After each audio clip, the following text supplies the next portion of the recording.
Friends, నేను మీ మహేష్ కుమార్ గౌడ్ని. అయితే ముఖ్యమంత్రి గారు పదే పదే నోటిఫికేషన్స్ వద్దని ధర్నా చేస్తురు అని అనడం సిగ్గుచేటు.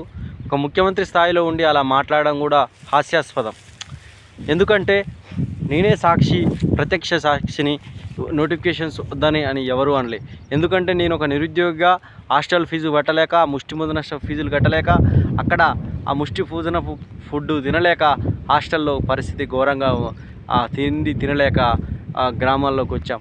అక్కడ ఫీజులు కట్టలేక రూమ్లలో ఇరుకు గదులలో ఉండలేక, ఇగో నేను బర్రెలు కొనుక్కున్న ఫ్రెండ్ నిరుద్యోగత భరించలేక ఒక 3 లక్షలు అప్పు తెచ్చుకున్నాను. నోటిఫికేషన్స్ ఉంటే మాకు ప్రిపేర్ అయ్యి ఏదన్నా ఒక చిన్న సర్వీస్ కొట్టుకొని వెళ్ళిపోతాం కదా. ఇట్లా మమ్మల్ని నోటిఫికేషన్స్ చేసినామని బదనాం చేస్తూ విద్యార్థుల్ని అగమ్య గోచరం చేస్తున్నాను. ఇగో దుడ్డలను, గేదెలను, బర్రెలను ఎనుములో తెచ్చుకున్న ఈ ఎనుము సాక్షిగా చెప్తున్నా. రేవంత్ రెడ్డి చెప్పే అన్ని అబద్ధాలు. ఇలానే చేస్తే తెలంగాణలో రోజుకొక విద్యార్థి అఘాయిత్యం చేసుకోవడం ఖచ్చితంగా అవుతుంది. ఎందుకంటే నిరుద్యోగులు ఆవేశపరులు, నిరుద్యోగులు ఆకలి అన్నార్తులు. కాబట్టి నిరుద్యోగులకు నోటిఫికేషన్ వేసి కాంగ్రెస్ గవర్నమెంట్ వస్తే 2 లక్షల ఉద్యోగాలు వేస్తున్నది. 2 లక్షల ఉద్యోగాలు వేయకపోగా పైగా అన్ని అబద్ధాలు, అబండాలు వేయడం వల్ల తెలంగాణలో నిరుద్యోగులకు మళ్ళీ వెనకటి రోజులంటే ఏమో అనుకున్నాం, కానీ ఇప్పుడు మళ్ళా గొర్రెల కాసే పరిస్థితి వచ్చింది.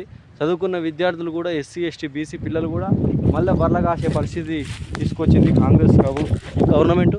కాబట్టి నోటిఫికేషన్స్ చేయండి నాయన అని మేము మొర్రో అని ఈ ధర్నాలు చేస్తుంటే, నోటిఫికేషన్స్ వద్దన్నారని ధర్నా చేస్తున్నారని ఇలా చెప్పడం దారుణం, ఏమైనా చర్య. కాబట్టి నోటిఫికేషన్స్ వేసి ఈ ఎనుముల సాక్షిగా చెప్తున్నా, నోటిఫికేషన్స్ వేస్తే తెలంగాణ విద్యార్థులంతా, నిరుద్యోగులంతా సంతోషపడతారు. 2 లక్షల ఉద్యోగాలు తక్షణమే రిక్రూట్ చేసి తెలంగాణ విద్యార్థులకు న్యాయం చేయాల్సిందిగా కోరుచున్నాం. కాబట్టి తెలంగాణ విద్యార్థులారా, తెలంగాణ మేధావులారా, రేపు జూలై 4న ఉండే చలో సెక్రటేరియట్ ముట్టడిని విజయవంతం చేయాల్సిందిగా విజ్ఞప్తి చేస్తున్నాం.